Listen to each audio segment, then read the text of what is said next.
Welcome to choice academy. அனைவருக்கும் வணக்கம். எல்லோரும் நல்லா இருக்கீங்களா?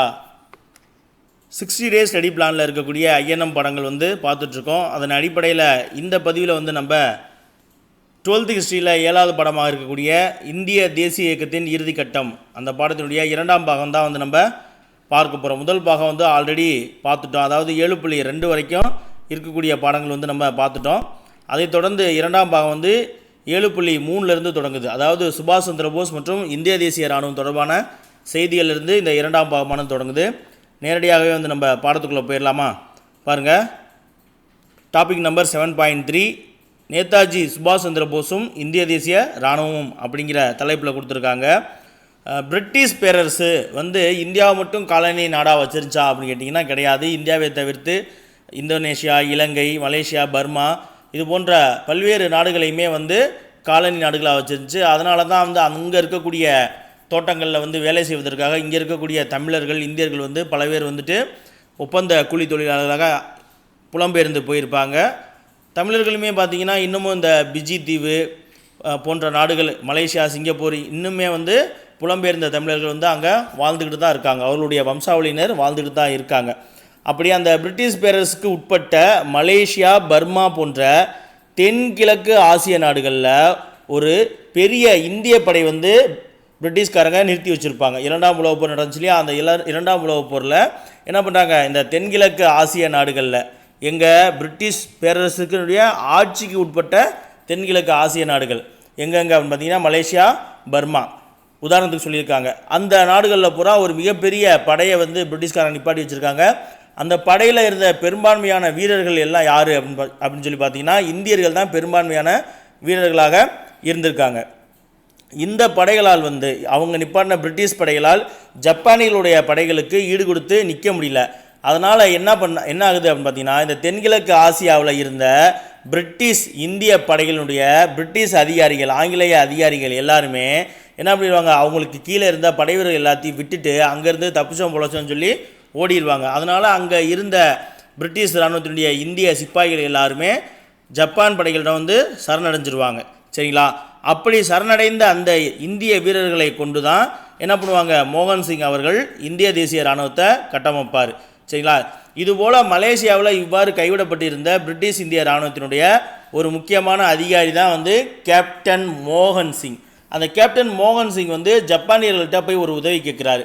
அப்போ அதில் ஜப்பானியர்களுக்கும் ஒரு பாசிபிளான ஒரு நல்ல விஷயம் இருக்குது. என்ன அப்படின்னு பார்த்தீங்கன்னா, ஜப்பானும் என்ன நினைக்கிறாங்க அப்படின்னா சீனாவில் அவளுடைய காலனியை நிறுவனம் அப்படிங்கிறதுக்கான முயற்சியை செஞ்சிட்டு இருந்தாங்களே தவிர இந்தியா அவங்க பெருசாக எடுத்துக்கல. சரிங்களா? ஜப்பான் எங்கே கேப்சர் பண்ணணும்னு நினைக்கிறாங்கன்னா சீனாவை கேப்சர் பண்ணி அங்கே ஒரு காலனி ஆட்சியை நிறுவனம்னு நினைக்கிறாங்க.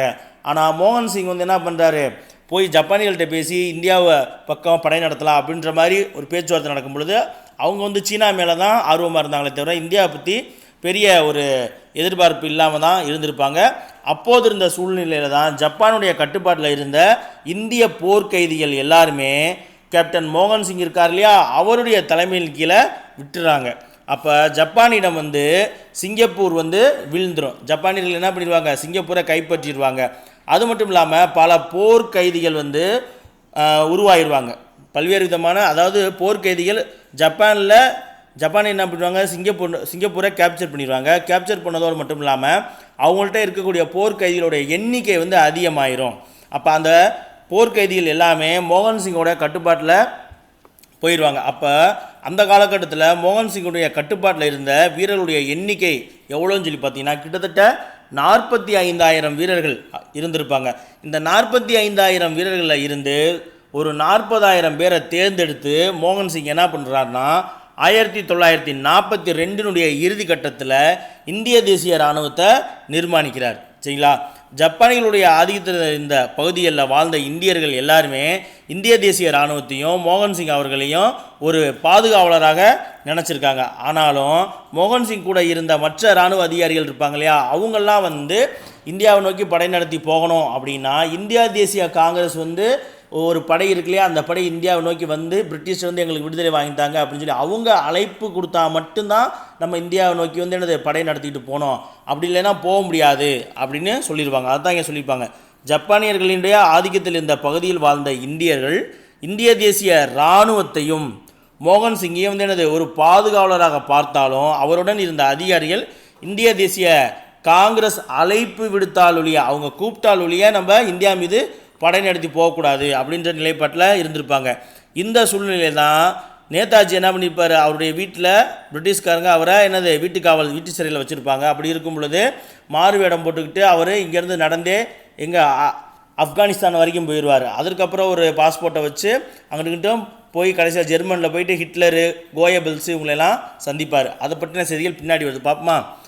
1943 ஆண்டு ஜூலை மாதம் 2ஆம் தேதி, சரிங்களா, 1943 ஜூலை 2 சுபாஷ் சந்திர போஸ் சிங்கப்பூர் போகிறார். சரிங்களா, சிங்கப்பூர் போய் சேர்ந்து அங்கே இருந்து சிங்கப்பூர்லேருந்து டோக்கியோங்கிறது ஜப்பானுடைய தலைநகரமான டோக்கியோ, அந்த டோக்கியோவுக்கு போயிட்டு ஜப்பானுடைய பிரதமராக இருந்த சரிங்களா, டோஜோ அப்படிங்கிறவரை சந்தித்து பேசுகிறாரு. ஆனால் ஜப்பானுடைய மன்னர் என்ன சொல்கிறாருன்னா, இந்தியா வந்து ஆக்கிரமிக்கக்கூடிய எண்ணம் வந்து ஜப்பானுக்கு கிடையாது அப்படின்னு சொல்லி ஜப்பானுடைய அரசரை அறிவிக்கிறாரு. ஏன்னா ஏற்கனவே நம்ம பார்த்தோம்ல, ஜப்பானுக்கு வந்து சீனாவுக்குள்ளே போகணும் அப்படின்னு தான் ஆசை, இந்தியா பற்றி அவங்களுக்கு பெருசாக விருப்பம்லாம் இல்லாமல் தான் இருந்துச்சு. அப்படி இருக்கும் பொழுது போஸ் என்ன பண்ணுறாரு, திரும்பவும் சிங்கப்பூருக்கே திரும்பி வராரு. சிங்கப்பூருக்கு திரும்பி வந்த போஸ் எப்போ திரும்பி வராரு, 1943 அக்டோபர் மாதம் வந்து அக்டோபர் 21 சுதந்திர இந்தியாவினுடைய தற்காலிக அரசை ஏற்படுத்துகிறாரு. போயிட்டு ஜப்பானில் இருக்கக்கூடிய ஜப்பான் தலைநகரத்துக்கு போயிட்டு ஜப்பானுடைய பிரதமரை பார்க்குறாரு. ஜப்பானுடைய அரசர் வந்து நாங்கள் இந்தியாவை வந்து ஆக்கிரமிக்கக்கூடிய எண்ணம் இல்லை அப்படின்னு சொன்னோடனே போஸ் என்ன பண்ணுறாரு, திரும்பி கம்பேக் ஆகி சிங்கப்பூருக்கே வந்துடுறாரு. சிங்கப்பூருக்கு வந்துட்டு என்ன செய்கிறாரு, தற்காலிகமாக இந்தியாவினுடைய தற்காலிக அரசை ஏற்படுத்துகிறார். சரிங்களா, சுதந்திர இந்தியாவினுடைய தற்காலிக அரசு, அதாவது நாங்கள் பிரிட்டிஷ் கட்டுப்பாட்டில் இல்லை, நாங்கள் சுதந்திரம் அடைஞ்சிட்டோம் அப்படின்னு சொல்லி ஒரு தற்காலிக அரசை சுபாஷ் சந்திர போஸ் நிறுவன தேதி 1943 அக்டோபர் 21. சரிங்களா, அந்த டேட்லாம் ரொம்ப முக்கியமானது. இந்த தற்காலிக அரசு, நேதாஜி அவர்கள் நிறுவிய தற்காலிக அரசு என்ன செய்யுது, பிரிட்டன் மீதும் மற்ற நேச நாடுகள் மீதும் போர் அறிவிப்பு செய்கிறாங்க. ஏன்னா நம்ம முன்னாடியே பார்த்துருப்போம், சுபாஷ் சந்திர போஸ் வந்து அச்சு நாடுகளுக்கு தான் வந்து உதவியாக இருப்பார், ஜெர்மனி போன்ற நாடுகளுக்கு தான் வந்து அவர் ஈர்க்கப்பட்டிருப்பார். அப்போது அவங்களுக்கு எதிராக இருந்த இந்த நேச நாடுகளான பிரிட்டன் போன்ற நாடுகள் மீது சுபாஷ் சந்திர போஸ் அவர்களுடைய தற்காலிக அரசு வந்து போர் அறிவிப்பு செய்கிறாங்க. அச்ச நாடுகள் என்ன செய்கிறாங்க, சுபாஷ் சந்திர போஸினுடைய இந்த தற்காலிக அரசை அவர்களுடைய நட்பு வளையத்துக்குள்ளே ஏற்றுக்கிட்டாங்க. அச்சு நாடுகள் சுபாஷ் சந்திர போஸினுடைய தற்காலிக அரசையும் ஏற்றுக்கிட்டாங்க.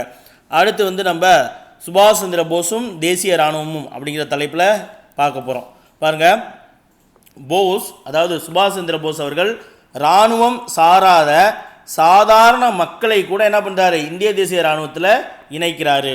சரிங்களா, இங்கே தமிழகத்தில் பசும்பொன் முத்துராமலிங்க தேவர் அவர்கள் வந்து இந்திய தேசிய இராணுவத்திற்கு ஆள் அனுப்புறதுக்கான மிகப்பெரிய பிரச்சாரங்கள் செய்து தமிழகத்திலிருந்து பல்வேறு மக்கள் போயிட்டு தான் இந்திய தேசிய இராணுவத்தில் இருந்திருப்பாங்க. அதனால தான் வந்து என்ன சொல்லியிருப்பாங்க, தில்லான் அவர்கள் சொல்லியிருப்பாங்க இல்லையா, இந்திய தேசிய இராணுவத்தினுடைய ஆன்மாவே வந்து தமிழர்கள் தான் அப்படின்னு சொல்லியிருப்பாங்க. சரி, ஓகே. இப்போ போஸ் வந்து படை வீரர்கள் மட்டுமல்லாத சாதாரண மக்களையும் என்ன செய்கிறாரு, இந்திய தேசிய இராணுவத்தில் இணைக்கிறாரு. அது மட்டும் இல்லாமல் பெண்களுக்காக ஒரு தனி படைப்பிரிவை ஏற்படுத்துகிறாரு. அந்த படைப்பிரிவின் பெயர் வந்து ஜான்சி ராணி பிரிகேடு அப்படின்ற ஒரு படைப்பிரிவை ஏற்படுத்துகிறாரு. அந்த படைப்பிரிவிற்கு தலைவராக யார் இருந்தா அப்படின்னு பார்த்தீங்கன்னா லட்சுமி அவர்கள் தான் இருந்திருப்பாங்க. சரிங்களா, அவங்க யார் அப்படின்னு சொல்லி பார்த்தீங்கன்னா இந்தியாவில் மருத்துவராக பணியாற்றி சென்னையைச் சேர்ந்த ஒரு சுதந்திர போராட்ட வீரரான அம்மு சுவாமிநாதன் அப்படிங்கிற ஒரு நபர், மருத்துவர் மற்றும் சுதந்திர போராட்ட வீரரான அம்மு சுவாமிநாதன் அவருடைய மகள் டாக்டர் லட்சுமி அவர்கள் தான் அந்த பெண்களுக்கான படைப்பிரிவான ஜான்சி ராணி அப்படிங்கிற பிரிகேடிற்கு தலைமை ஏற்றிருப்பாங்க. சுபாஷ் சந்திர போஸ் 1944 ஜூலை 6 டேட் ரொம்ப முக்கியம். 1944 ஜூலை 6 என்ன பண்ணுறாரு, அவருடைய ஆசாத் ஹிந்த் ரேடியோ இருக்கு இல்லையா, எங்கே ஜெர்மனியிலேருந்து இந்தியாவுக்கு முதல் முறையாக உரையாற்றுவதில் ஆசாத் ஹிந்தில், அப்போ நான் சொல்லியிருப்பேன் அதில் தான் முதலாக அவர் வந்து காந்திய வந்து தேசத்தின் தந்தைன்னு சொல்லியிருப்பார். அந்த உரையில் சொல்லியிருக்க மாட்டார். சரிங்களா, அதாவது அங்கே போயிட்டு ஜெர்மனிக்கு சுபாஷ் சந்திர போஸ் போயிட்டு ஜெர்மனியுடைய அப்போது அதிபராக இருந்த ஹிட்லர், அப்போ அவருக்கு உதவியாக இருந்த தலைவர் வந்து கோயபெல்ஸ், அந்த தலைவர்களை சந்திக்கும் பொழுது அவங்க பெருசாக வந்து போஸுக்கு சப்போர்ட் பண்ண மாட்டாங்க. ஆனால் என்ன பண்ணுவாங்கன்னா ஆசாத் ஹிந்த் ரேடியோ அப்படிங்கிற ஒரு ரேடியோவை நிறுவுவதற்கு அவங்க உதவி செஞ்சுருப்பாங்க. ஸோ அவளுடைய உதவியின் காரணமாக, அவளுடைய அனுமதியின் காரணமாக தான் ஜெர்மனியில் சுபாஷ் சந்திர போஸ் வந்து எனது ஆசாத் ஹிந்த் பாஜ் அப்படிங்கிற ரேடியோவை நிறுவி அதன் மூலயமாக இந்திய மக்களுக்கு உரையாற்றிருப்பார். அதற்கப்புறம் இங்கே வந்ததுக்கப்புறம் எங்கள் சிங்கப்பூரில் நடக்கிற விஷயம் அது. சிங்கப்பூரில் வந்து பார்த்திங்கன்னா 1944 ஜூலை 6 சுபாஷ் சந்திர போஸ் என்ன பண்ணுறாரு, மீண்டும் ஆசாத் ஹிந்த் ரேடியோவின் மூலமாக ரங்கூனில் இருந்து, சரிங்களா, பர்மாவில் இருந்து, சரிங்களா, பர்மாவுக்கு வந்துடுறாரு. ரங்கூனில் இருந்து காந்தியடிகளை நோக்கிய ஒரு உரையை ஆற்றுறாரு. இதற்கு முன்னாடி ஜெர்மனிலிருந்து ஆற்றிய உரை வந்து எனது வெள்ளையனே வெளியேறு இயக்கத்தை நடத்துறதுக்கு ஒரு முக்கிய காரணமாக இருந்துச்சு, சரிங்களா. அதற்கடுத்து சிங்கப்பூர் வந்து படையெல்லாம் திரட்டிட்டு இங்கே வந்துடுறாரு, ரங்கூனுக்கு வந்துடுறாரு. ஏன்னா நம்ம ஏற்கனவே ஒரு பாடத்தில் ஒரு வீடியோவில் சொல்லியிருப்பேன், எனது இந்திய தேசிய இராணுவம் எங்கேருந்து தன்னுடைய டெல்லி நோக்கிய அணிவகுப்பை தொடங்கியது அப்படின்னா, ரங்கூனில் இருக்கக்கூடிய 2ஆம் பகதூர் ஷா அவர்களுடைய சமாதிக்கு அருகில் இருந்து தான் இந்திய தேசிய இராணுவமானது இந்தியாவை நோக்கிய அணிவகுப்பை தொடங்கியிருப்பாங்க. அப்போ ரங்கூனில் இருந்து என்ன பண்ணுறாரு, அவருடைய ரேடியோவில் பேசுகிறாரு. யாரை நோக்கி? காந்தியடிகளை நோக்கி பேசுகிறாரு. அந்த உரையில் தான் காந்தியடிகள் என்ன பண்ணுறாரு, தேசத்தின் தந்தையே அப்படின்னு சொல்லி அழைப்பார் சுபாஷ். இந்தியாவினுடைய கடைசி விடுதலை போருக்கு அவர் தன்னுடைய ஆசையை கோரியிருப்பார். காந்தியடிகள்கிட்ட என்ன சொல்வார், நான் வந்து இந்தியாவிற்கான கடைசி விடுதலை போரை தொடுக்க போகிறேன், இந்த போருக்கு உங்களுடைய ஆசீர்வாதம் வேணும் அப்படின்னு சொல்லி சுபாஷ் சந்திர போஸ் அவர்கள் பேசியிருப்பாங்க. சரி, அடுத்து பார்ப்போமா. அடுத்து வந்து பார்த்திங்கன்னா பாக்ஸில் ஒரு தகவல் கொடுத்துருக்காங்க, அதை பார்த்துடலாமா. சுபாஷ் சந்திர போஸ் வந்துட்டு 1939 எப்படி காங்கிரஸ்லேருந்துலாம் வெளியேறி வந்து இந்தியாவில் பிரச்சாரங்கள் செய்து அதனை விளைவாக வந்து பிரிட்டிஷ்காரங்களால் கைது செய்யப்பட்டு பின்னாடி எங்கள் சிங்கப்பூருக்கு தப்பிச்சு போயிருப்பார் இல்லையா, அந்த செய்தி பற்றி இந்த பாக்ஸில் கொடுத்துருப்பாங்க. வங்காள காங்கிரஸ் கமிட்டி தலைவர் உட்பட அனைத்து பதவிகளில் இருந்தும் ஆகஸ்ட் 1939 இந்திய தேசிய காங்கிரஸால் விடுவிக்கப்பட்ட போஸ். அப்போ ஹரிபுரா மாநாடு 1939 மாநாட்டில் இவர் தலைவராக தேர்ந்தெடுக்கப்பட்டுருவார். காந்தியடிகள் மற்ற காங்கிரஸ் தலைவர் எல்லாமே இவரை ஓரம் கட்டுவாங்க, இவருக்கு கீழே பணிய மாட்டாங்க. அதனால் வந்துட்டு இவர் பதவி விலகிடுவார். அடுத்து காங்கிரஸே என்ன பண்ணுறாங்கன்னா, அப்போது வந்து பார்த்திங்கன்னா வங்காள காங்கிரஸ் கமிட்டி இருக்கு இல்லையா, ஒவ்வொரு பிராந்தியத்துக்கும் ஒரு காங்கிரஸ் கமிட்டி, இப்போ சென்னை மாகாண கமிட்டி அப்படின்னு இருக்கு இல்லையா, அதுபோல் இருக்கக்கூடிய வங்காள காங்கிரஸ் கமிட்டியினுடைய தலைவராகவும் போஸ் இருப்பார். அந்த தலைவர் பதவி உட்பட காங்கிரஸில் இருக்கக்கூடிய மற்ற அனைத்து பதவிகளில் இருந்தும் காங்கிரஸ் சுபாஷ் சந்திர போஸ் என்ன செய்கிறாங்க, ஆகஸ்ட் மாதம் 1939 வாக்கில் அந்த அனைத்து பதவியில் இருந்தும் என்ன பண்ணுறாங்க, விடுவிச்சுறாங்க, நீக்கிடுறாங்க. அதற்கப்புறம் சுபாஷ் சந்திர போஸ் என்ன பண்ணுறாங்க, அவருக்கு ஆதரவு திரட்ட இந்தியா முழுவதும் சுற்றுப்பயணத்தை மேற்கொள்கிறார். அதாவது அதற்கு முன்னாடியே வந்து பார்த்திங்கன்னா அவர் ஃபார்வர்ட் பிளாக் அப்படிங்கிற ஒரு கட்சியை ஜூலை மாதம் நினைக்கிறேன் கட்சி ஆரம்பித்து காங்கிரஸுக்குள்ளேயே இருந்து செயல்படுவார். அவர் ஒரு தனி கட்சி ஆரம்பித்த காரணத்தாலோ என்னவோ ஆகஸ்ட் மாதம் காங்கிரஸில் இருக்கக்கூடிய சுபாஷ் சந்திர போஸுடைய பொறுப்புகள் எல்லாத்தையும் பறிச்சுட்டு அவரை விட்டுருவாங்க. ஸோ சுபாஷ் என்ன பண்ணுறார், அவருடைய கட்சி ஃபார்வர்ட் பிளாக்காக ஆதரவு தேடி இந்தியா முழுவதும் சுற்றுப்பயணம் மேற்கொள்வார். இதன் காரணமாக பிரிட்டிஷ்காரங்க என்ன பண்ணிடுவாங்க, பாதுகாப்பு சட்டத்தின் கீழ், இந்திய பாதுகாப்பு சட்டத்தின் கீழே 1940 ஜூலை 3 அன்னைக்கு சுபாஷ் சந்திர போஸை கைது செஞ்சுருவாங்க. அப்படி கைது செய்யப்பட்ட அவர் தொடர்ந்து வீட்டுக்காவலில் தொடர்ந்து கண்காணிப்பில் வைக்கப்பட்டிருப்பார். மேற்கொண்டு ஐரோப்பாவில் தொடர்ந்து நடந்த போரில் ஜெர்மனியே வெல்லும் அப்படின்னு சொல்லி போஸ் நம்புகிறார். அப்போ 2ஆம் உலகப் போர் வந்து ஐரோப்பாவில் மிகப்பெரிய அளவில் நடந்துகிட்ருக்கு. அப்போ அந்த போரில் வந்து என்னது, ஹிட்லர் தான் ரொம்ப பவர்ஃபுல்லாக இருந்திருப்பார். ஸோ அதனால் போஸ் என்ன நினச்சிருப்பார் அப்படின்னா, ஜெர்மனி தான் ஜெயிப்பாங்க. ஆல்ரெடி இந்திய தலைவர்களே என்ன நினைப்பாங்க, ஜப்பானு ஜெர்மனி ஜெயிச்சிருவாங்க, ஜப்பான் இந்தியா நோக்கி வந்துடும் பயந்துட்டு தான் இருப்பாங்க. பிரிட்டிஷ்காரங்களே என்ன பண்ணுறாங்க, என்னது இந்த விஷயத்தை காரணமாக சொல்லி தான் வந்து இங்கே இருக்கக்கூடிய இந்திய தலைவர்கள்ட்ட அவருடைய ஆதரவையும் கேட்டுக்கிட்டு இருந்திருப்பாங்க. ஸோ அப்படி ஒரு சூழ்நிலை இருக்கும். ஸோ போஸும் அப்படி நினச்சதில் எந்த விதமான குறை இருக்க வாய்ப்பில்லை. ஸோ ஜெர்மனி தான் ஜெயிக்கும் அப்படின்னு சொல்லி போஸ் நம்புகிறாரு. அதன் காரணமாக அவர் என்ன பண்ணுறாரு, அச்சு நாடுகளோடு கைகோர்ப்பதன் மூலமாக இந்தியாவுடைய சுதந்திரத்தை வந்து நம்ம வாங்க முடியும் அப்படின்ற எண்ணம் வந்து சுபாஷ் சந்திர போஸுக்கு ஏற்படுது.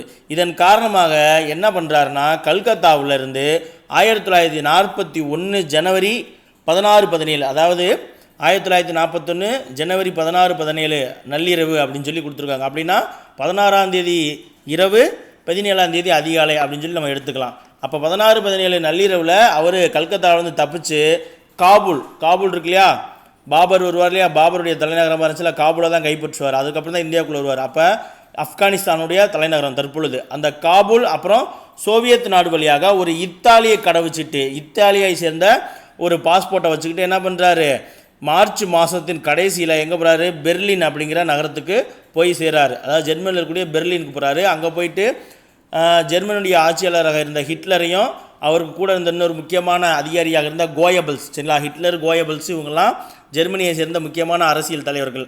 அவங்க 2 பேர்த்தையும் அவர் சந்திக்கிறாரு. இந்த 2 நாசிச தலைவர்களும் என்ன பண்ணுறாங்க, பெரிய அளவில் இந்தியாவுக்கு ஆதரவான நிலைப்பாட்டை எடுக்கலை. இருந்தாலும் ஆசாத் ஹிந்த் ரேடியோவை உருவாக்குவதற்கு அவங்க அனுமதி தர்றாங்க. சரிங்களா, முன்னாடியே சொல்லிட்டேன். ஹிட்லரையும் அவருக்கு நெருக்கமான அரசியல் தலைவர்களையும் சுபாஷ் சந்திர போஸ் சந்திச்சிருந்தாலும் போஸால் பெரிய மாற்றத்தை உருவாக்க முடியல. போரில் ஜெர்மனிக்கு ஏற்பட்ட பின்னடைவு, அதை தொடர்ந்து நடக்கும்போதே போரில் ஜெர்மனிக்கு பின்னடைவு ஏற்படுது. அந்த பின்னடைவை தொடர்ந்து சுபாஷ் சந்திர போஸ் என்ன பண்ணுறாரு, 1943 ஜூலையில் தான் சிங்கப்பூர் வர்றாரு. நீர்மூழ்கி கப்பல் வழியாக ஜூலை மாதம் சிங்கப்பூருக்கு வராரு. அதற்கப்புறம் டோக்கியோ போகிறாரு. டோக்கியோவுக்கு போயிட்டு அங்கே இருக்கிற ஜோடோவை சந்திச்சுட்டு திரும்பி சிங்கப்பூர் வந்துட்டு இந்திய தேசிய இராணுவத்தை கையில் எடுத்துக்கிட்டு ரங்கூனுக்கு பர்மா கிளம்பி வந்துடுறாரு. பர்மாவிலேருந்து ஆசாத் ஹிந்த் ரேடியோ மூலயமாக காந்தியை நோக்கி ஒரு உரையை ஆற்றிட்டு டெல்லி சலோ அப்படின்னு சொல்லிட்டு ஐஎன்ஏ என்னது இந்தியாவை நோக்கி வெற்றிகரமாக வர ஆரம்பிச்சிருச்சு.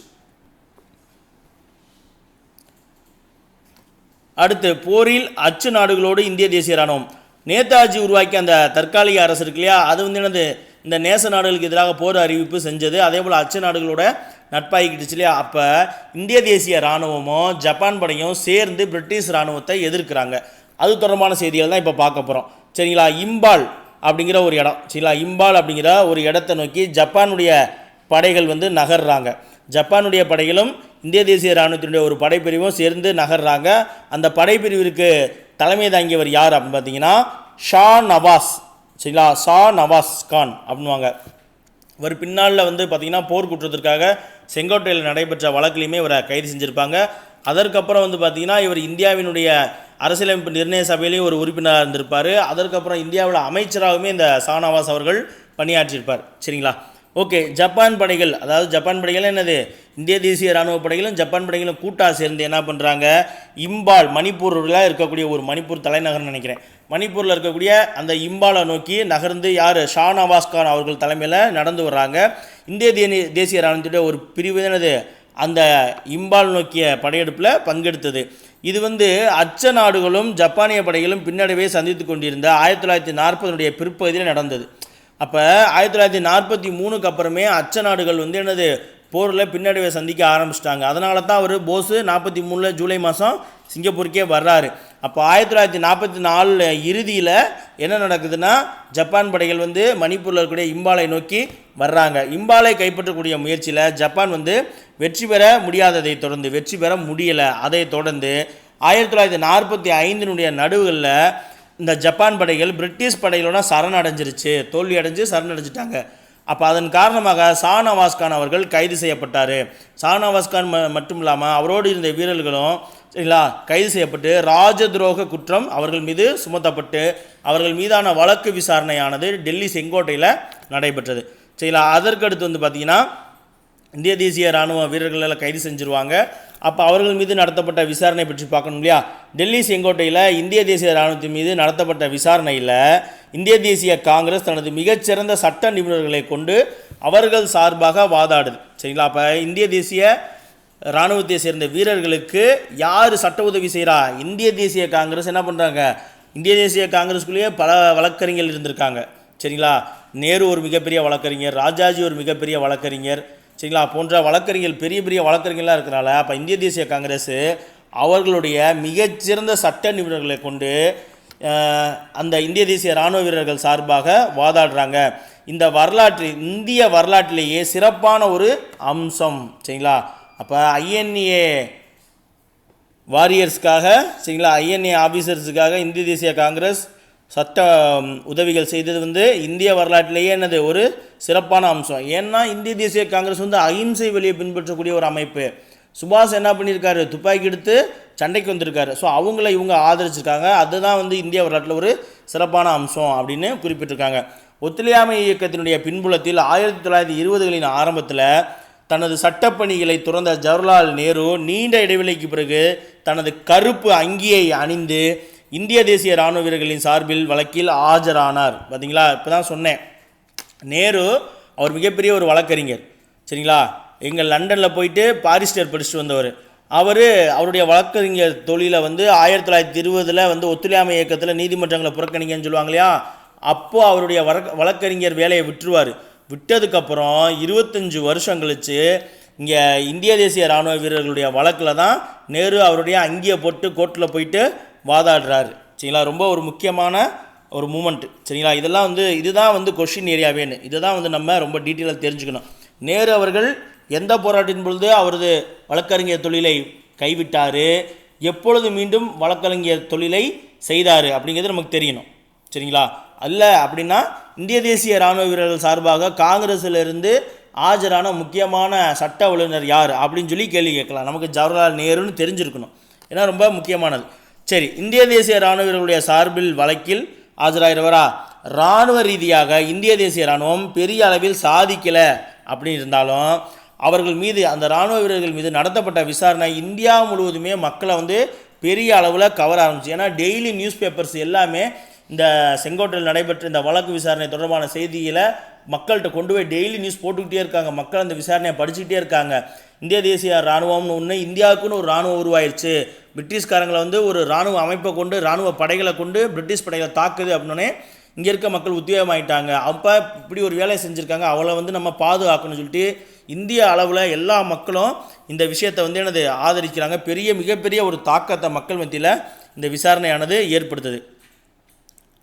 அடுத்து பார்த்திங்கன்னா காலனிய அரசினுடைய பிடிவாதமான முரட்டுப்போக்கு மற்றும் ஒரு பேரியக்கத்திற்கு மேடை அமைச்சு கொடுத்துருச்சு. சரிங்களா, காலனி அரசு என்னது, எப்போவுமே பிடிவாதமாக முரட்டுத்தனமாக தான் இருப்பான். அவர்களுடைய அத்தகைய போக்கு மற்றும் ஒரு பேர் இயக்கத்திற்கு ஒரு வழி, ஒரு மேடையை அமைச்சு கொடுத்துருச்சு. இந்திய தேசிய காங்கிரஸும் அதாவது 1945 ஜூன் 25 முதல் ஜூலை 14 வரைக்கும் நடைபெற்ற சிம்லா மாநாட்டில் எந்தவித முன்னேற்றமும் ஏற்படாததை அடுத்து நேரடியாக மக்களை திரட்டும் பொருட்டு நாடு முழுவதும் பொதுக்கூட்டங்களை நடத்தியது. மற்றொரு பேரியக்கம் ஏற்படுறதுக்கு ஒரு வழியாக அமைச்சு கொடுத்துச்சுன்றாங்க. இதுக்கடையில் இந்த வேவல் திட்டம், வேவல் பிரபு அவர்கள் தான் சிம்லா மாநாடு நடத்திருப்பார். 10th புக்கில் சிம்லா மாநாடு நடைபெற்ற நாள் அப்படின்னு பார்த்தா ஜூலை 14, 1945 அப்படின்னு சொல்லி கொடுத்துருப்பாங்க. 12th புக்கில் டேரெக்டாக என்னையிலேருந்து என்ன வரைக்கும் நடந்துச்சு, என்ன தேதி வரைக்கும் நடந்துச்சுன்னே கொடுத்துருக்காங்க பாருங்கள். 1945 ஜூன் 25லேருந்து ஜூலை 14 வரைக்கும் இந்த சிம்லா மாநாடு நடந்திருக்கு. சிம்லா மாநாட்டில் நடந்த பேச்சுவார்த்தை எதுவுமே என்னது பெருசாக ஒத்து வரல. அதன் காரணமாக காங்கிரஸ் என்ன பண்ணுறாங்க, நேரடியாகவே மக்களை திரட்டக்கூடிய வேலையை நாடு முழுவதும் செய்ய ஆரம்பிச்சிட்டாங்க. அதற்கான பொதுக்கூட்டங்களை நடத்த ஆரம்பிச்சிட்டாங்க.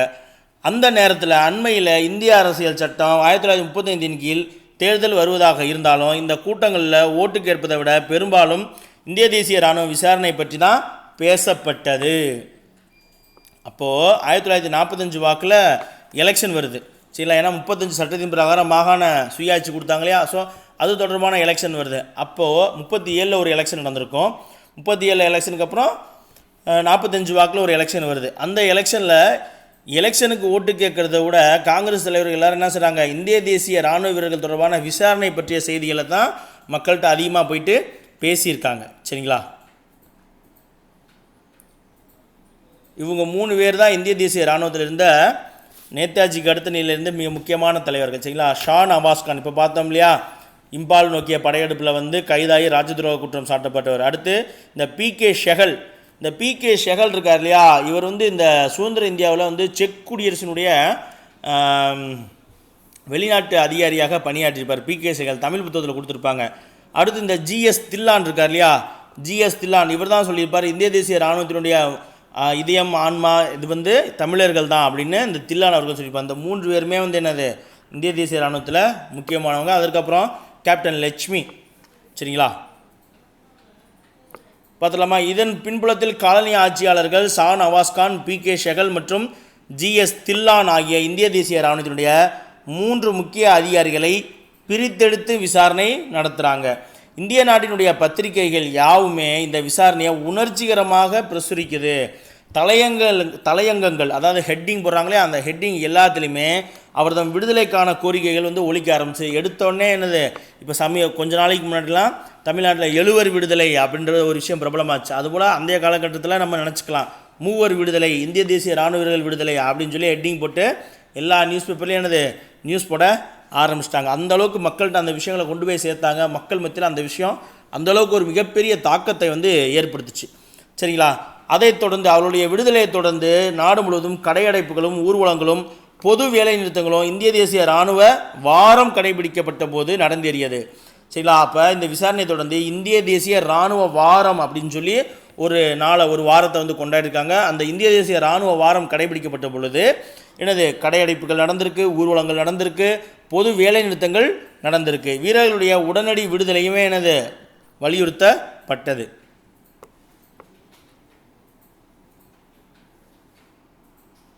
இந்த 3 அதிகாரிகளை தேர்ந்தெடுத்ததின் மூலமாக அனைத்து அரசியல் கருத்து பிரிவினைகளும் ஓரணியின் கீழ் வர வழி ஏற்பட்டது. இந்த 3 பேரையும் தேர்ந்தெடுத்ததன் காரணமாக என்ன நடக்குதுன்னா, அனைத்து அரசியல் கருத்து பிரிவினைகளும் பிரிவினைகள் இருக்கு இல்லையா, அந்த கருத்து பிரிவினைகள் எல்லாமே ஒரே டீமுக்குள்ளே வருவதற்கான ஒரு வழியை இது ஏற்படுத்துது.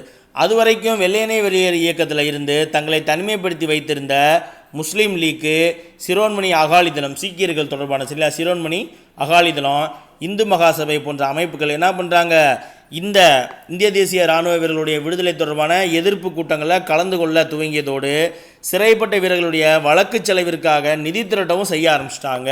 அப்போ பார்த்தீங்கன்னா அவங்களுடைய முரட்டு போக்கு எப்பேற்பட்ட ஒரு விளைவை ஏற்படுத்தியிருக்கு பாருங்க. வெள்ளையனே வெளியேறு இயக்கத்தின் பொழுது ராஜாஜி கலந்துக்கல, முஸ்லீம் லீக் கலந்துக்கல, இந்து மகாய் சபை கலந்துக்கல, சீக்கியர்கள் கலந்துக்கல. அப்படி இருக்கும் பொழுது ஆனால் இந்திய தேசிய இராணுவ வீரர்களை கைது செஞ்சு அவங்க மீது விசாரணை நடத்தும் பொழுது அவங்கள விடுதலை செய்யணும் அப்படிங்கிறதுக்காக வெள்ளையனே வெளியேறு இயக்கத்தில் கலந்துக்காத எல்லாருமே என்ன பண்ணிட்டாங்க, இந்த விஷயத்தில் கலந்துக்கிட்டு அவங்களுடைய விடுதலைக்காக போராட ஆரம்பிச்சிட்டாங்க, பொதுக்கூட்டங்களில் பேச ஆரம்பிச்சிட்டாங்க, அவருடைய வழக்கு செலவுக்காக மக்கள்கிட்ட நிதி திரட்டக்கூடிய வேலையும் செய்கிறாங்க.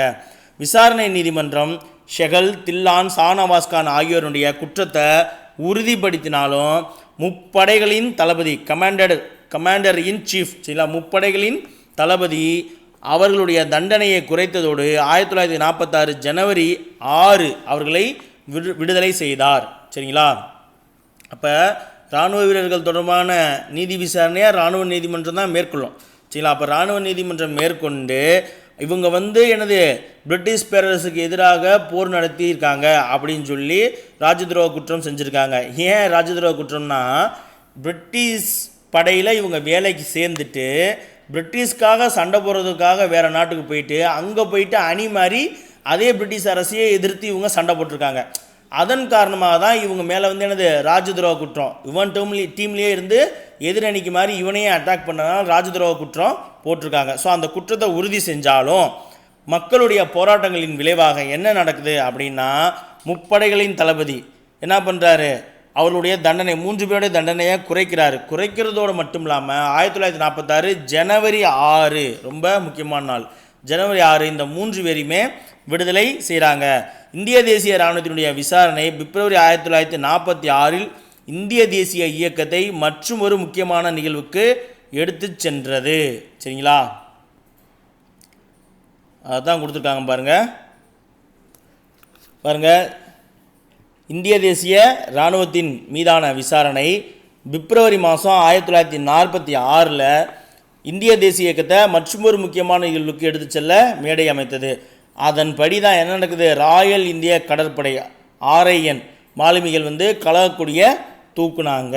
சரிங்களா? அப்போ இந்த விசாரணையை தொடர்ந்து தான் ராயல் இந்திய கப்பற்படை கிளர்ச்சியானது ஏற்பட்டிருக்கு. அடுத்ததாக நம்ம ராயல் இந்திய கப்பற்படை கிளர்ச்சியை தான் பார்க்க போகிறோம். பார்த்துடலாமா? போரினால் ஏற்பட்ட பொருளாதார பாதிப்புகள், விலைவாசி ஏற்றத்திலும் உணவு தானிய பற்றாக்குறையிலும் போர்க்கால தொழிற்சாலைகள் மூடப்பட்டதன் மூலமாக அதனால் ஏற்பட்ட ஆட்குறைப்பு மற்றும் வேலையில்லா திண்டாட்டத்தின் மூலம் எதிரொலிக்குது. போர் நடந்தாலே விலைவாசி அதிகரிக்கும், டிரான்ஸ்போர்ட்டேஷன் அது ஏகப்பட்ட பிரச்சனை வரனால விலைவாசி அதிகரிக்கும். ஸோ டிமாண்டு குறையும், அதனால் என்ன பண்ணுவாங்க, உற்பத்தி குறையும், ப்ரொடக்ஷன் குறைஞ்சா மேன் பவரை குறைச்சிடுவாங்க, மேன் பவர் குறைஞ்சா வேலையில்லா திண்டாட்டம் வந்துடும். இதன் காரணமான எல்லா விஷயங்களுமே எதிரொலிக்க ஆரம்பிச்சு. இது எல்லாமே பிரிட்டிஷாருக்கு எதிரான ஒரு உணர்வை இந்திய மக்கள்கிட்ட கிளம்பி ஏற்கனவே நடந்துக்கிட்டு இருந்த இந்த இந்திய தேசிய இராணுவ வீரர்கள் விசாரணை எதிர்ப்பு இயக்கங்களோடு மக்கள் கலந்து கொள்வதற்கு மிகப்பெரிய ஒரு சக்தியாக அமைந்தது. அடுத்து பார்த்தீங்கன்னா HMIS தல்வார் அப்படின்ற ஒரு போர்க்கப்பல். சரிங்களா? HMIS தல்வார், இங்கே பாருங்க, HMIS தல்வார் அப்படின்ற போர்க்கப்பலில் மாலுமியாக பணியாற்றிய அவருடைய பதவி பார்த்திங்கன்னா ஆங்கிலத்தில் ரேட்டிங் என்று வழங்கப்பட்ட இந்த பதவி பெயரே பல்வேறு போர்க்கப்பல்களிலும் ராயல் இந்திய கடற்படையின் போர்க்கப்பல்களிலும் பணியாற்றிய மாலுமிகளை குறிப்பதாக அமைந்ததாம். சரிங்களா? மாலுமி அதாவது ஆங்கிலத்தில் ரேட்டிங் அப்படின்னு சொல்லி வழங்கப்பட்ட பதவி, அந்த பதவி பெயர் தான் பல்வேறு போர்க்கப்பல்களிலும் ராயல் இந்திய கடற்படை போர்க்கப்பல்களிலும் பணியாற்றிய மாலுமிகளை குறிக்கக்கூடிய பெயர் இந்த ரேட்டிங்கிற பெயர். அப்போ அந்த போர்க்கப்பலில் மாலுமியாக பணியாற்றிய பிசி தத்து, சரிங்களா, அழிச்சிட்டு எழுதுனேன், பிசி தத்து அந்த கப்பலுடைய பக்கவாட்டில் என்ன பண்ணுறாரு, வெள்ளையனே வெளியேறு, கோ பேக் ஒயிட் அப்படின்னு சொல்லி வெள்ளையனே வெளியேறு அப்படின்னு சொல்லி அந்த பெரிய பகுதி கப்பல் பெருசாக இருக்கும்போது அந்த சைடில் பெருசாக எழுதி வைக்கிறாரு. இதை தொடர்ந்து அந்த கப்பலில் மாலுமியாக பணியாற்றிய ஸ்க்ரூஸாக வேலை பார்த்துட்டு இருந்த 1100 மாலுமிகள் என்ன பண்ணுறாங்க, உடனடியாக போராட்டத்தில் இறங்குறாங்க. ஆங்கிலேய அதிகாரிகளுடைய நிறவெறியையும் மோசமான உணவு வழங்கப்பட்டதையும் பிற தரக்குறைவான செயல்பாடுகள் எல்லாத்தையும் எதிர்த்து மாலுமிகள் என்ன பண்ணுறாங்க, அந்த HMIS தல்வார் அப்படின்ற போர்க்கப்பலில் வேலை பார்த்தா மாலுமிகள் கண்டனம் செய்து இறங்குறாங்க. தத்தின் அடுத்து என்ன பண்ணுறாங்க, அந்த BK தத்தை ஆங்கிலேய அதிகாரிகள் கைது செய்கிறாங்க. தத்தினுடைய கைது நடவடிக்கை 1946 பிப்ரவரி 18 வெடித்து கிளம்பிய கழகத்திற்கு ஒரு உந்து விசையாக அமைந்தது. அப்போ ராயல் இந்தியா கப்பற்படையுடைய கிளர்ச்சி எப்போ நடைபெற்றது, பிப்ரவரி மாதம் 18 1946. கடந்த குரூப் 4 நினைக்கிறேன், குரூப் 4 கொஷினில் காலவரிசைப்படுத்துகளை இந்த ராயல் இந்திய கப்பற்படை கிளர்ச்சியை பற்றி கேட்டிருப்பாங்க. சரிங்களா? ஓகே. அப்போ தத்தை கைது செஞ்சுறாங்க. அதுதான் என்னது, இந்த ராயல் இந்திய கப்பற்படை கிளர்ச்சி வெடிக்கிறதுக்கு ஒரு மிகப்பெரிய உந்து சக்தியாக இருந்தது. அதன் மறுநாள் கோட்டை கொத்தளத்தில் பணியில் இருந்த மாலுமிகளும் அதிக எண்ணிக்கையில் கழகத்தில் இணைஞ்சிருவாங்க. தத்தை கைது செஞ்சவொடனே என்ன பண்ணுறாங்க, அந்த பகுதி, அந்த பணிமனை இருக்கு இல்லையா, கோட்டை கொத்தளம்னா என்னது, அரண்மனை தான். ஒரு மன்னனுக்கு கோட்டை கொத்தளம் இருக்கணும் அப்படின்னு சொல்லுவாங்க. அதாவது கோட்டையும் அந்த அதை பாதுகாக்கக்கூடிய முகாம்கள் இருக்குல்ல, அதுதான் கொத்தளம் அப்படின்னு சொல்லுவாங்க. அங்கே எல்லா இடத்துலையும் வேலையில் இருந்த மாலுமிகள் எல்லாருமே அதிக எண்ணிக்கையில் கழகத்தில் இணைந்துடுறாங்க. பம்பாய் நகரத்தை வாகனங்களில் வலம் வந்தவாறு காங்கிரஸ் கொடியை ஏந்திக்கிட்டு அசைக்கவும் பிரிட்டிஷ் விரோத கூச்சல்களை எழுப்பி ஆரவரிக்கவும் செய்கிறாங்க. யார், மாலுமிகள். கப்பல்லேருந்து கிளம்பி வெளியே வந்துட்டு நகரத்துக்கு வந்துடுறாங்க. வண்டியில் ஏறிக்கிட்டு பம்பாயே ரவுண்ட் அடிச்சுக்கிட்டு காங்கிரஸ் கொடியை ஏற்றிக்கிட்டு என்னது பிரிட்டிஷுக்கு எதிரான ஸ்லோகன்ஸை சொல்லிக்கிட்டு வர்றாங்க. விரைவிலேயே பம்பாய் ஜவுளி தொழிற்சாலை ஊழியர்களும் என்ன பண்ணுறாங்க, ஆதரவு போராட்டத்தில் இறங்குறாங்க. இந்த ராயல் கப்பல் கடை மாலுமிகளுக்கு கிளர்ச்சி செய்கிறாங்களே போராட்டம், அந்த போராட்டத்துக்கு ஆதரவாக பம்பாயில் இருக்கக்கூடிய ஜவுளி தொழிற்சாலை ஊழியர்களும் வர்றாங்க. பம்பாய் மற்றும் கல்கத்தாவினுடைய தொழிற்சங்கங்கள் போராட்டத்தில் இறங்கியதில் இரு நகரங்களுமே போர் முனைகள் போல காட்சி அளிச்சிருது. பம்பாயில் நடந்துட்டு இருக்கும் பொழுதே கல்கத்தாவில் இருக்கக்கூடிய தொழிற்சங்கம் இணைஞ்சிட்றாங்க, பம்பாயில் இருக்கக்கூடிய தொழிற்சங்கம் இணைஞ்சிட்றாங்க. எல்லாரும் சேர்ந்துட்டு 2 நகரத்துலையுமே என்ன பண்ணுறாங்க, அது போராட்டமானது நடக்குது. இதன் காரணமாக 2 நகரமும் எப்படி இருந்துச்சு, போர்க்களங்கள் போல காட்சி அளித்ததான். நகர் முழுவதுமே தடுப்பரண்கள் ஏற்படுத்தப்பட்டு முழு வீச்சில் பாதுகாப்பு பணிகள் மேற்கொள்ளப்பட்டது. என்னதான் பாதுகாப்பு பணிகள் மேற்கொள்ளப்பட்டாலும் ஆங்காங்கே குறுகிய நேர சண்டைகளானது நடைபெற்றது. நாள்தோறும் வியாபாரிகள் கடைகளை அடர்த்தி சென்றதில் பொதுவான வர்த்தகம் பெரிய அளவில் தடைப்பட்டது. அடுத்து பார்த்திங்கன்னா ரயில்வே ட்ராக் இருக்கு இல்லையா, இரும்பு பாதைகளில் மக்கள் கூட்டமாக அமர்ந்துட்டாங்க. ரயில்வே ட்ராக்கில் போயிட்டு மக்கள் எல்லாரும் ரயிலை மறித்து உட்காந்துட்டாங்க. அப்படி கூட்டமாக அமர்ந்ததில் இந்த கல்கத்தா பம்பாய் போன்ற 2 நகரங்களிலுமே ரயில் போக்குவரத்து நிறுத்தப்பட்டது. பம்பாயினுடைய கழக செய்தி தற்பொழுது பாகிஸ்தானில் இருக்கு இல்லையா கராச்சி, அந்த கராச்சிக்கு போனோடனே என்ன நடக்குதுன்னா, கராச்சியில் பிப்ரவரி 19 HMIS இந்துஸ்தான் கப்பலுடைய மாலுமிகளும் கராச்சியில் நிறுத்தி வைக்கப்பட்டிருந்த மற்ற கப்பல் மாலுமிகளும் என்ன பண்ணுறாங்க, போராட்டத்தில் இறங்கிடுறாங்க. சரிங்களா? அப்போ ராயல் கப்பல் படை கிளர்ச்சி பம்பாயில் மட்டுமே தாக்கத்தை ஏற்படுத்தலை. ராயல் கப்பல் படை கிளர்ச்சி மாலுமிகள் நகரத்துக்குள்ளே இந்த போராட்டத்தை நடத்தும் பொழுது அங்கே இருக்கக்கூடிய ஜவுளி தொழிற்சாலை ஊழியர்கள் வர்றாங்க. அடுத்து பம்பாய் தொழிற்சங்கம் வர்றாங்க. அடுத்து பம்பாய் தொழிற்சங்கம் வந்தோடனே கல்கத்தா தொழிற்சங்கம் 2 இணைந்து போராட்டத்தை நடத்துகிறாங்க. ஸோ 2 நகரங்கள்லையுமே போராட்டமானது தொடர்ந்து நடந்துக்கிட்டே இருக்குது. அது நடந்துக்கிட்டே இருக்கும் பொழுது என்ன ஆகுது அப்படின்னு பார்த்தீங்கன்னா, பம்பாயில் இந்த கழகம் நடக்கிற விஷயம் கராச்சியில் இருக்கக்கூடிய மாலுமிகளுக்கு போனவுடனே அங்கே இருக்கக்கூடிய HMIS இந்துஸ்தான், சரிங்களா, HMIS இந்துஸ்தான் அப்படிங்கிற கப்பலில் இருக்கக்கூடிய மாலுமிகளும் கராச்சியில் நிறுத்தி வைக்கப்பட்டிருந்த பிற மற்ற எல்லாரும், கராச்சியில் இருந்த மற்ற மாலுமிகள்லாம் இருப்பாங்க, அவங்க எல்லாரும் என்ன பண்ணுறாங்க, மின்னல் வேகத்தில் போராட்டத்தை தூக்குறாங்க. விஷயம் தெரிஞ்சோடனே சடனாக அட் அ டைமில் எல்லோரும் தொடங்குறாங்க. போராட்ட அலை கடற்படை முழுவதுமே பரவுது. சரிங்களா? அப்போ ராயல் கப்பற்படை கிளர்ச்சி கராச்சிக்கு போனோடனே இந்த போராட்ட அலை என்ன ஆகுது, பிரிட்டிஷ்காரங்களோட மொத்த கடற்படை முழுவதும் பரவுது. அப்படி பரவியதன் காரணமாக 78 கப்பல்களிலும் 20 கரையை சார்ந்த பணியிடங்களிலும் இருந்த 20,000 மாலுமிகள் 1946 பிப்ரவரி 18க்கு பின்ன போராட்டத்தில் இறங்கியிருப்பாங்க. சரிங்களா? அப்போ இந்த போராட்டம் பரவதையை தொடர்ந்து கிட்டத்தட்ட பாருங்கள் 78 கப்பலில் வேலை பார்த்த ஒர்க்கர்ஸ், சரிங்களா, 20 கரை, அதாவது 20 இடங்களில் வந்து இவங்க அந்தந்த ஹார்பர் ஸ்போர்ட்ஸ் வச்சுருப்பாங்க.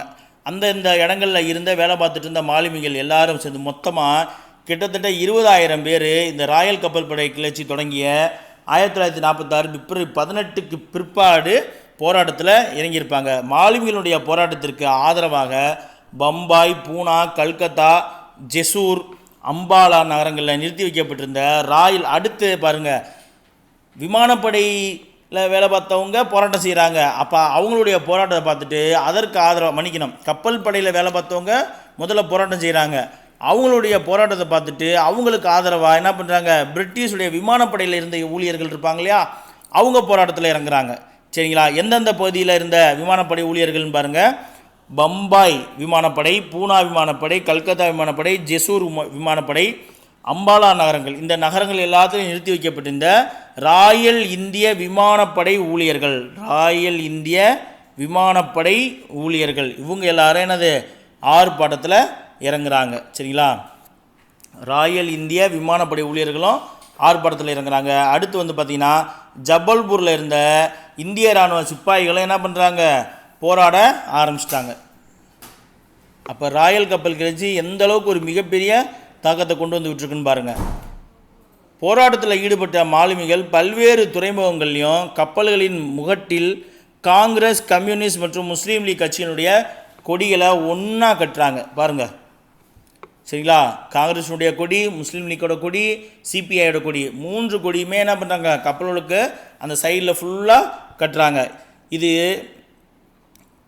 இந்த எல்லாமே இந்த அனைத்தும் பார்த்திங்கன்னா காலனி அரசு கடும் அடக்குமுறையை வெளிப்படுத்தியே எதிர்கொண்டது. அவருடைய அடக்குமுறைக்கு எதிராகத்தான் இந்த செயல்பாடுகள் எல்லாமே நடக்குது. உண்மையிலே வந்து பார்த்திங்கன்னா இந்த ராயல் இந்திய கப்பற்படை கழகம் தலைவன் இல்லாத ஒரு கழகம்.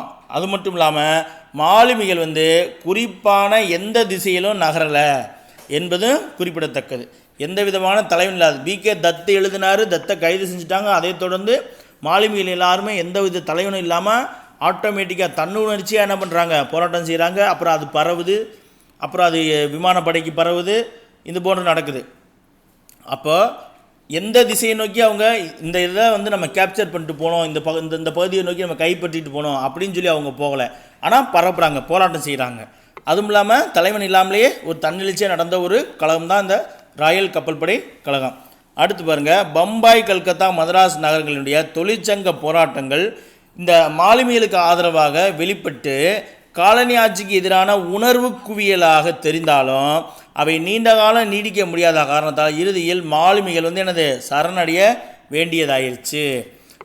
அது மட்டும் இல்லாமல் முக்கியமான மாகாணங்களாக இருந்த பிரிட்டிஷ் கண்ட்ரோலில் இருந்த ஒரு முக்கியமான 3 மாகாணங்கள் எப்போவுமே பம்பாய், கல்கத்தா, மெட்ராஸ் தான். இந்த நகரங்களில் இருந்த அனைத்து தொழிற்சங்கங்களும் போராட்டங்கள் செய்கிறாங்க. அந்த போராட்டங்கள் எல்லாமே பார்த்திங்கன்னா மாலுமிகளுக்கு ஆதரவாக இருந்தாலும் காலனி ஆட்சிக்கு எதிரான உணர்வு குவியலாகத்தான் தெரியுது. இருந்தாலும் இந்த போராட்டங்கள் எல்லாமே நீடிக்க முடியல, நீண்ட காலம் நடக்கலை. அதன் காரணமாக மாலுமிகள் எல்லாரும் சரணடைய வேண்டிய கட்டாயம் வந்துருச்சு. சரிங்களா? மாலுமிகள் சரணடைவதற்கான கட்டாயம் வந்துருச்சு. அதனால் அப்போது பம்பாய் நகரத்தில் இருந்த சர்தார் வல்லபாய் பட்டேல் அவர்கள் இந்த கழகத்தை முடிவிற்கு கொண்டு வரதுக்கான முயற்சிகளை செய்கிறார். சரிங்களா?